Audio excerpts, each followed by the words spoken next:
Hello and welcome to the new series of Drishti IAS. I am Pooja. Today we are going to discuss the issue that the government needs the manufacturers as well as the importers of mobile phones to mandatorily register the IMEI number through a government portal. Why was this move necessary? What is the IMEI number? What are the functions as well as how is it helpful when we are talking about theft or stolen mobile phones? So let us move ahead and talk about the many different topics that we are going to cover today. From the news to the prevention of tampering of the mobile devices equipment identification number rules of 2017. What is the IMEI number? What are the functions of it? How does the police use this particular number to catch thieves of such mobile phones? The challenges, if there are any, with respect to IMEI numbers, and of course, why is there an increased scrutiny? Why is there a mandatory requirement of its registration with the government? And in the last, we have a question. So here comes our news. This news piece has been taken from today's news itself, and it is of course from a very important newspaper that we all read, that is the Indian Express. Why registering mobile phones IMEI number with the government is now mandatory. Now we all have mobile phones, we must know about it, right?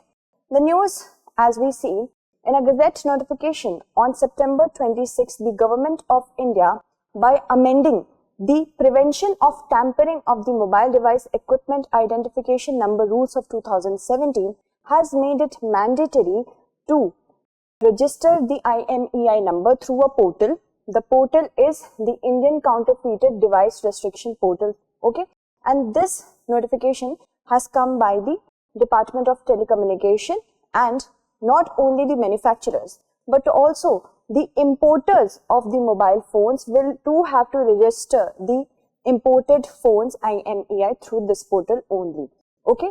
And this has to be done irrespective of the fact if it's not only for sale, it doesn't matter if you're getting it for other purposes as well, for testing, for research or any other purpose. If you're importing the mobile phones, you have to register the IMEI of it through this particular portal, and that will be prior to the import of the mobile phones into the country, before importing them only. For the importers this is, okay?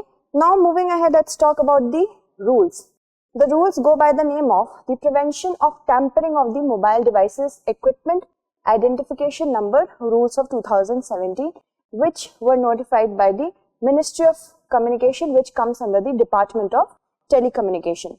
And here the notification has been issued back then, the rules have been issued back then by the powers conferred under the Indian Telegraph Act of 1885. Remember this. Moving ahead, this particular rule, this particular set of rules, these give a lot of importance to the IMEI number as well as other unique identification number of devices. So mobile device equipment identification number means a unique IMEI. This is the short form of International Mobile Equipment Identity Number or Electronic Serial Number, that is ESN, or any other number or signal. That means if any device carries a unique identification number which is fundamental to its existence, then of course it is very important according to these rules that those should not be tampered. If the IMEI number or anything other than, if these are tampered other than the manufacturer, then of course it is unlawful, okay? So intentional removal, obliteration, change or alter unique mobile device equipment number, if it is designated to the changed IMEI, then it will be illegal according to these rules, okay? And that can only be done by the manufacturers. Moving ahead, let's talk about IMEI number. What is it? It is the short form of International Mobile Equipment Identity. It's like a unique identification number for your devices like mobile phones, okay? And it is used to identify a device on a mobile network. Whenever you are making a call or using an internet route, then your device will be identified through the IMEI number. It is 15-digit, it's a 15-digit number, and if you have a phone, you can check your IMEI by going to the back of the phone, taking out the phone cover, and you will see that if you have a single SIM phone, then of course it will be for only one device. If you have a dual SIM phone, then there will be two IMEI numbers. So IMEI cannot be tampered or it cannot change if you change the SIM. Okay, so that is why it can be easily used to detect its theft. Moving ahead, let's talk about the functions. It can help the network providers to track down a device if in case it is stolen or theft has occurred of your mobile phone or you have lost it. Once, if you are thinking about reporting the theft to the police station, you can do so, and once such loss or theft is reported, the carriers can deny the device access to the cellular network. That means they can also block the IMEI number so that no call can be made through that phone. Moving ahead, let's talk about how the police uses it. Now, once the theft has occurred, the immediate plan is to register the data of all stolen phones by uploading it on the servers of the police station whenever you are going to a police station.